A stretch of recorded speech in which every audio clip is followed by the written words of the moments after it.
दोस्तों, अगर कोई कन्विक्टेड हो जाए तो क्या वो आईएएस या आईपीएस बन सकता है?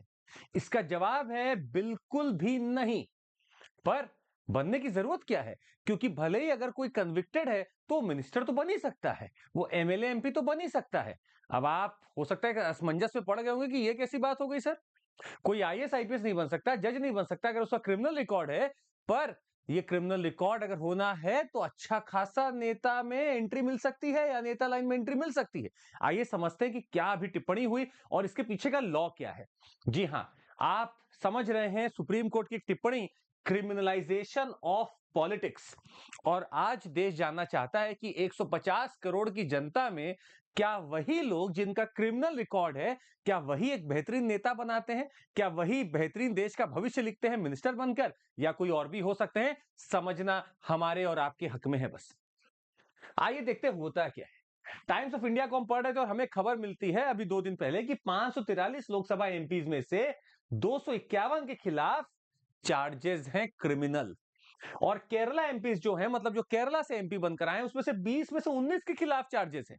अच्छा, आपको लग रहा होगा सर चार्जेस तो छोटे मोटे होंगे। सुनिए, 170 वो लोग हैं जिनके ऑफेंसेस की अगर हम बात करें तो धाराएं जो लगी हैं वो इस प्रकार की हैं कि अगर कभी कन्विक्शन हुआ तो इंप्रिजनमेंट 5 साल या उससे ज्यादा का होगा।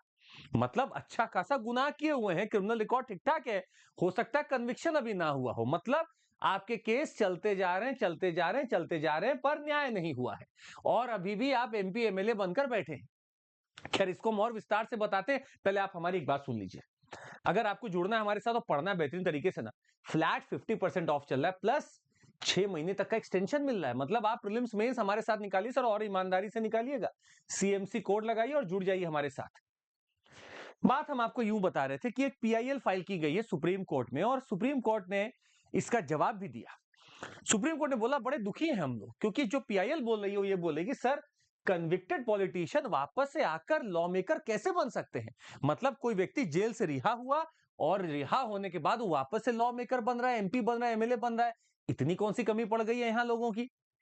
दूसरा, हमारे क्रिमिनल केसेस जो एमपी एमएलए के खिलाफ है वो इतने धीरे धीरे डिस्पोज होते हैं। भले ही सुप्रीम कोर्ट का जजमेंट रहा है कि आप फास्ट ट्रैक कोर्ट्स बनाएं और इनके जल्दी से जजमेंट देके इसको निपटारा करें, बावजूद इसके एमपी एमएलए के केसेस लगातार चलते जा रहे हैं। अब यहां पर 2 सेक्शन बताना बहुत जरूरी है आपके लिए सर, सुनिएगा बहुत गौर से। रिप्रेजेंटेशन ऑफ पीपल एक्ट 1951 वो पावर है जो किसी को भी अपनी सीट से हिला सकता है। मतलब अगर आप उसका सेक्शन 8 पढ़ेंगे, रिप्रेजेंटेशन ऑफ पीपल एक्ट का सेक्शन 8 पढ़ेंगे, तो उसमें कुछ लॉज का जिक्र किया हुआ है। अगर इन लॉज में किसी का भी कन्विक्शन होता है, या आप यूं मान लें कि अगर 2 साल से ऊपर किसी का भी कन्विक्शन होता है, तो वो अपने जेल के रिहाई के 6 साल तक, सिर्फ 6 साल तक वो लॉ मेकर नहीं बन सकता, पर उसके बाद बन सकता है।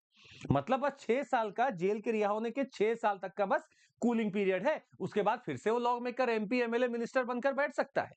बड़ी बात, सेक्शन 8 तो हमें यही समझा रहा है कि भैया अगर ऐसा कोई आपने लॉ को खराब कर दिया है तो आपको हम अनसीट कर देंगे आपकी सीट से और आप जेल जाइए, जेल से रिहा होंगे तो 6 साल तक का आप रिलीज के बाद आप नहीं कर सकते। हमने सेक्शन 9 पढ़ने की कोशिश की। सेक्शन 9 में लिखा है कि अगर कोई सरकारी जॉब में है और वो अगर किसी भी चीज के लिए, हो सकता है कि गवर्नमेंट सर्विस से बर्खास्त किया गया हो, करप्शन के केस में किया गया हो, डिसलॉयल्टी टू द स्टेट के केस में किया गया हो, for a period of 5 years after the date of dismissal, मतलब उसको डिसमिस कर दिया गया सर्विस से। अब सर्विस से डिसमिस हो जाने के 5 साल तक वो चुनाव नहीं लड़ सकता है, डिस्क्वालिफाइड है, उसके बाद वो लड़के बैठ सकता है।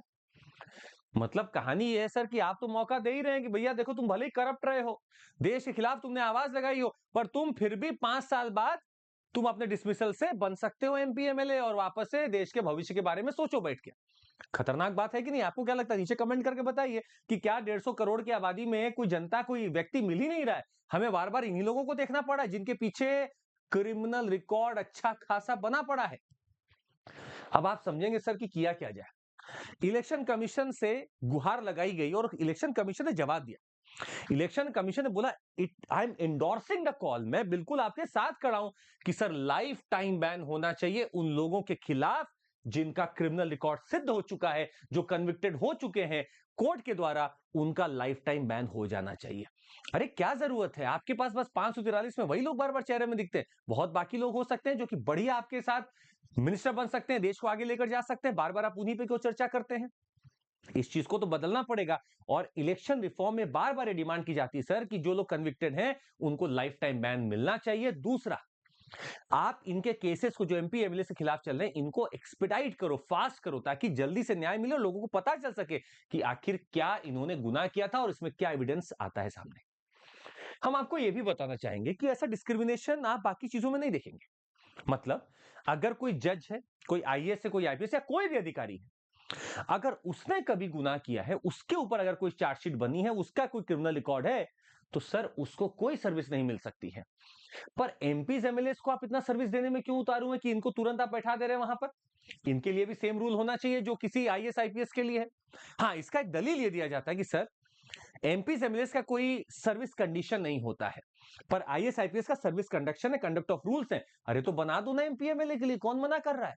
आप एमपीज एमएलए के लिए जब सर्विस रूल बनाओगे, कंडक्ट रूल बनाओगे, तभी वो हो सकता है डिसिप्लिन मैनर में काम करेंगे। तो दलील उल्टी भी हम लोग रख सकते हैं। आपको क्या लगता है, कन्विक्टेड एमपीज एमएलए को वोट देना चाहिए या फिर उनको वापस से खड़ा होना चाहिए कि हम इलेक्शन लड़ रहे हैं? खैर, आप नीचे कमेंट करके बताएंगे, हम आप पर छोड़ते हैं। सर पर अगर बता दें, फॉर्म भरे आप यूपीएससी का, उसमें भरे होंगे आप भी कि आपका कोई क्रिमिनल रिकॉर्ड नहीं है, आपका एफआईआर दर्ज नहीं हुआ, क्योंकि अगर किसी ने भी लिखा है तो सर वो चयन नहीं हो सकता उसका। हम आपको यहां पर एक सुप्रीम कोर्ट का जजमेंट देना चाहेंगे। देखिए कितने लॉ मेकर अपने आप को बचाने के लिए कहां तक जाते हैं। लिली थॉमस का केस है और केस कहां चल रहा है, सेक्शन 8 क्लॉज 4 पर। इसमें यह लिखा हुआ है कि भैया देखो, अगर तुम्हें कन्विक्शन मिल गया है तो कोई दिक्कत नहीं, तुम अभी सीट मत छोड़ो अपनी, तुम 3 महीना पहले बैठे रहो उस सीट पर और अपील करो, और अगर अपील में तुम्हारा स्टे लग गया तो तुम बैठे रहो, मौज करो। सुप्रीम कोर्ट ने बोला इधर आओ जरा। लिली थॉमस केस में पकड़ा और बोला ऐसा है भैया, सेक्शन 8 4 साफ अब हम करते हैं, कोई 3 मंथ का तुमको विंडो नहीं मिलने वाला है। मतलब जिस दिन तुम्हारा कन्विक्शन उस दिन चलो जेल में, सीट खाली करो। ये साफ कर दिया सुप्रीम कोर्ट ने। बहुत बेहतरीन जजमेंट है सर ये। मतलब सुप्रीम कोर्ट लगा है चीजों को सुधारने में, क्रिमिनलाइजेशन ऑफ पॉलिटिक्स को बचाने में। इलेक्शन कमीशन ऑफ इंडिया चाहता है, पर ना जाने फिर कौन नहीं चाह रहा है। आपको क्या लगता है क्या होना चाहिए, नीचे कमेंट करके जरूर बताइएगा। और अगर आपको जुड़ना है हमारे साथ तो क्रैश कोर्स भी हमारा एक हो रहा है 11,999 में। हाँ, पर सीएमसी कोड लगाना पड़ेगा तभी आपको मिलेगा। आप लगा के जुड़ सकते हैं और आनंद ले सकते हैं पूरे क्रैश कोर्स का। अगर आप इसको निकालते हैं तो मेंस का भी पूरा कोर्स हम फ्री कराएंगे आपके साथ। और हमारे 3 बैचेस, इग्नाइट चालू हो चुका है इंग्लिश में, आरंभ 2026 का इंग्लिश में चालू होगा 13 से, शिखर चालू हो चुका है हिंदी में। जुड़ सकते हैं हमारे साथ। आज के लिए बस इतना ही। जरूर लाइक, सब्सक्राइब और शेयर करिएगा। जय हिंद।